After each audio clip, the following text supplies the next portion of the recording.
નમસ્કાર તમામ દર્શકોને જય માતાજી, જય માં ચામુંડ। આજે આપણે આવી પહોંચ્યા છીએ ચોટીલામાં ચામુંડની પંચાળ પાવન ધરા ઉપર ખડ પાણીને ખાખરાને ભાણાને પાર વગર દિવે વારું કરે એવો દેવલોક પંચાળ। આ પંચાળની પવિત્ર ધરા ઉપર માં ચામુંડબાન બિરાજ છે। ત્યારે આવો હું તમને દર્શન કરાવું માં ચામુંડના, સાથે સાથે જ આ જગ્યા ઉપર આવેલા અનેક સ્થળોનો પરિચય કરીએ। તેમજ અહીંયા શ્રદ્ધાળુઓ ભાવ ભક્તો દેશના ખૂણે ખૂણેથી આવી રહ્યા છે, માં ચામુંડના દર્શન કરી રહ્યા છે અને ધાર્મિક લાગણી વ્યક્ત કરી રહ્યા છે। ત્યારે શું કહી રહ્યા છે દર્શનાર્થીઓ, આવો જાણીએ અહીંનો મહિમા। દર્શનાર્થીઓ આપણી સાથે જોડાય છે। શું નામ છે તમારું? ડુંગરીભાઈ રબારી। કયું ગામ? રાજસ્થાનથી, કપાસિયા ગામ। રાજસ્થાનથી આવો છો? કપાસિયાથી આવી। કપાસિયા? હા, દર્શન કરવા જ આવ્યો। દર પૂનમે આવો કે નહીં? હું ક્યારેક આવી, પણ આ તો હોળીનો તહેવાર હતો, પૂનમ હતી, એટલે પછી સારંગપુર ગયા દર્શન કરવા, એ દર્શન ચામુંડમાઈના દર્શન કરવા આવી। અમારી કુળદેવી છે। કુળદેવી છે? ગુજરાતી સારું બોલો, ગુજરાત જોડાયેલા છો? ગુજરાતમાં જ એમ અમારા બધો રાજસ્થાન ને ગુજરાત બોર્ડર ઉપર જ ગામ છે। જી। અને તમને અહીંયા કુળદેવી પ્રત્યેની શ્રદ્ધા? બહુ મોટી શ્રદ્ધા, અમારે કુળદેવીને મોટી શ્રદ્ધા હોય। અમારે પાસે રબારી સમાજમાં તો એમ બહુ માનતા હોય। હા, અમારે તો ખાસ।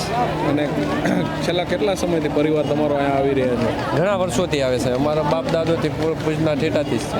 ઘણા પરિવાર એવું હોય કે પ્રથમ દીકરા થાય કે લગ્ન વખતે પગે લગાડવા આવતો હોય એવું કઈ બાધા? હા, એવું થાય। અમારે પેલો જે કઈ છોકરો હોય તો એને માતાજીના પગે લગાડવો જ પડે। એને જે થાળીદાર અમારે જે હોય એ માતાજીનું એને ધરાવવું પડે, કરોઠું જે નક્કી કરેલું હોય કરવું પડે। ને દર્શનાર્થીઓ ક્યાંથી ખૂણે ખૂણેથી આવતા હશે? ઘણા તો અમારે રાજસ્થાન તો આખું કેવો, રાજસ્થાન, ગુજરાત, આખું ગુજરાત। આજે તમને શું લાગે કેટલા શ્રદ્ધાળુ હશે? શ્રદ્ધાળુ આજે તો લાખોથી ઉપર જ ગણાય છે, કેમ કે અહીંયા ક્યાં પગ મૂકવાની જગ્યા નથી।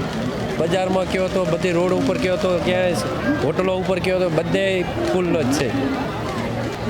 અન્ય એક બીજા દર્શનાર્થીઓ છે, આપણે એમની પાસે જાણીએ। કાકા શું નામ તમારું? જગદીશભાઈ। કયું ગામ? બોટાદ। કેટલા સમયથી અહીંયા આવો છો? અહીંયા 12 વર્ષથી આવી છે। દર પૂનમે આવો છો? નહીં 12 મહિને એકદમ। 12 મહિને એકવાર આવો। અને આ ગાલ ઉપર તમે કંઈક રંગ લગાવ્યો છે, માના કંકુનો રંગ છે? કંકુનો રંગ છે। હોળી ઉપર? હરકનો। અને મા પ્રત્યેની કેટલી શ્રદ્ધા આપને? ફૂલ શ્રદ્ધા છે। પરિવાર સાથે છે, પણ પરિવાર થોડા કઈ જુદા પડી ગયા છે। જુદા પડી ગયા? હા, એમાં માટે ભીડ એવી છે ને કાકા? અને તમે કીધું એમ પરિવારને પણ આ દર્શનનો લાવો મળે। માતાજી પ્રત્યેની શ્રદ્ધા અને કેટલા સમયથી વિશ્વાસ અહીંયા તમે માથું ટેકાવી રહ્યા છો? વિશ્વાસ કેટલા ટાઈમથી છે, અમાર કુળદેવી છે ચામુંડા, એટલે વિશ્વાસ ફૂલ છે। અને ગમે ત્યારે આપણે ઘણી આ પુણ્યમે ન આવ્યો હોય તો આડા દિવસે આવી જાય, મળે આવવાનું તો ખરા જ તે। આવવાનું જ તે એકદમ આટો મારવા। અને આજ તમારી ઉંમર કેટલી થઈ? 55 વર્ષ। 55 વર્ષ ઉંમર થઈ તો એવું ડુંગર ગમે તેમ એક હળવું ચડવી છે, નહીં બહુ ફાસ્ટ ચડાતું તોય પણ શ્રદ્ધા? હા, શ્રદ્ધા એટલે ચડી જ જવાનું। તો મિત્રો, આ ઉંમરે પણ 55 વર્ષની ઉંમરે પણ ડુંગર ચડે અને માતાજી પ્રત્યે, કુળદેવી પ્રત્યેની આસ્થા। આવો જાણીએ હજુ પણ એક દર્શનાर्थी પાસેથી અનેરો ઇતિહાસ। क्या है आपका नाम? आप डिटेल बताइए। बुद्धराम गुजर नाम है। और मैं राजस्थान से चलते हुए मेरे को 4 दिन से यहाँ पहुँचा हूँ गुजरात।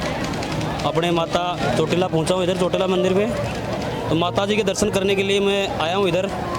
तो माता के दर्शन करके अभी मैं नीचे आया हूँ। बहुत अच्छा मेरा दर्शन हुआ है माता जी से, बड़े मनोकामना हुई है। देखने वाला मंदिर है माता जी का। और इतने धूप में आप वहाँ से आ रहे हो तो अभी क्या है? पूरी सीढ़ी चल के गया हूँ माता जी के मंदिर पे, और पूरी सीढ़ी उतर के आया हूँ नीचे। बहुत अच्छा मनोकामना। लोगों की भीड़ होगी? बहुत भयंकर भीड़ है। माता जी के दर्शन करना भी ऐसे मानो कि बहुत मुश्किल से दर्शन कर पाए। आपने कुलदेवी है क्या? हाँ, कुलदेवी। और कभी कभार आए कि पहली बार आए हो? नहीं, 2 बार आ गया। 2 बार आ गए। आपकी श्रद्धा माँ के प्रति कितनी? बहुत अच्छी है। और हिंदू सनातन धर्म में देवी हिंदू क्या मानते हो? सनातन सभी मानते हैं, माता को मानते हैं, भगवान सभी को मानते हैं। पर ज़्यादा अपनी जो माता है, चोटीला माता मंदिर है, इसकी शक्ति ज़्यादा है। 2 बार आ चुके हम, बड़े शक्तिशाली माता मंदिर। और हिंदू सनातन धर्म में ऐसे देवी देवताओं को कहाँ कहाँ आपने देखा मंदिर, उसका भी परिचय दीजिए। हमने MP में दर्शन किया है। MP में उस गांव का नाम नहीं, थोड़ा ध्यान में नहीं है। उसका भी पहाड़ के ऊपर मंदिर है माता जी का, बहुत अच्छा मंदिर है। वहाँ पे दर्शन किया हमने। अपने उज्जैन में महाकाल बाबा का दर्शन किया है, हरिद्वार में भी दर्शन किया है, ऋषिकेश में भी दर्शन किया है। कम से कम भी मैंने बहुत जगह पे दर्शन करके आए हैं। अब आप यहाँ गुजरात में यहाँ से कहाँ जाओगे? अब राजस्थान जाएंगे। वापस आए? हाँ। माँ का दर्शन किया माँ का दर्शन और राजस्थान में होली कैसे मनाई मैं जाती है? हर साल को आता हूँ राजस्थान से माता जी का दर्शन करने के लिए, हर साल आता हूँ, हर साल। हर साल। और राजस्थान में आज होली का त्योहार है, कैसे मनाई जाती है? होली तो कल थी, तो होली तो कल मंगा लिया, बहुत नहीं, अच्छा आज बढ़िया रंगों जश्न का से मनाते त्योहार है ना आज। हैं। रंगों का त्योहार है, बढ़िया मनाई जाती है। और आज तो क्या धुलंडी का है, हाँ धुलेटी। हमारे धुलंडी बोलते हैं। हाँ यहाँ धुलेटी कहा जाता है। हाँ धुलंडी का है, तो धुलंडी का ही बढ़िया त्योहार मनाया जाता है, बहुत अच्छा बढ़िया करते हैं, बढ़िया मनाया जाता है। તો મિત્રો આ હતા આપણી સાથે રાજસ્થાનથી દર્શક મિત્રો અને હિન્દુ સનાતન ધર્મમાં આપણે સૌ માનીએ છીએ કે ભગવાન શ્રી રામ હોય, ભગવાન શ્રી કૃષ્ણ હોય, ભગવાન શિવ હોય કે અનેક દેવી દેવતાઓ હોય, જેવી શક્તિપીઠ હોય, મા અંબા હોય। मैं विषय परिषद बजरंग दल से भी हूँ, गौरक्षा से गौरक्षा भी करता हूँ। गौ रक्षा भी करते हो हाँ जी। वहाँ भी ऐसे होता है कई गायों का? नहीं, वो अपहरण करते हैं, जैसे मान ले गौ माताओं को गाड़ियों में बैठाते हैं, कत्ल खानों के अंदर ले जाते हैं। तो मैं तो सभी से भाइयों से विनती ये करता हूँ, अपने हिंदू धर्म के अंदर एक एक डिस्ट्रिक्ट में, एक एक जिलों में, एक एक गाँव में एक एक भाई गौ रक्षा गौ सेवा करने के लिए जुड़े सभी से। और आपकी लागणी कहाँ से जुड़ी है गौ गौ प्रति? कितने मेरे साल- अपने पथमेड़ा धाम से जुड़ी हुई है। अपने पथमेड़ा विषय की सबसे बड़ी गौशाला है पथमेड़ा धाम। और कितने सालों से आप ये काम कर रहे हो? मैं 5-6 साल से कर रहा हूँ। ओके, धन्यवाद तो आप हमारे साथ जुड़ने के बाद। તો મિત્રો આ રીતે હિન્દુ ધર્મ ટકી રહેલો છે, ગાયોને માતા, ધરતીને માતા। તે ઉપરાંત આપણે સૌ જાણીએ છીએ કે અનેક આપણી શક્તિપીઠો છે, પછી અંબાજી હોય, પાવાગઢ હોય કે પછી ચોટીલા હોય, માં ચામુંડના પંચાળની પવિત્ર ધરા ઉપર આપણે દર્શનાર્થ